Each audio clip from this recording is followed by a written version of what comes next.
Actualment tenim una humanitat submisa en la major desigualtat de la seva història.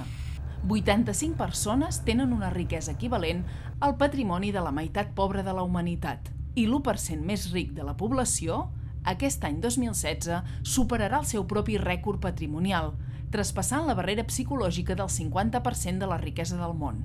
L'altra meitat queda a repartir per tota la resta dels humans, el 99% de la població mundial. Quan creiem en els pobres i en l'opció pels pobres i votem en conseqüència, la nostra democràcia segrestada quedarà alliberada i estarem caminant vers la societat igualitària i justa que tant la humanitat com el planeta ens mereixem. Utopia per la que val la pena somiar i lluitar. 25 anys de l'agenda llatinoamericana mundial al servei de les grans causes. És hora de despertar. És hora de canviar de rumb.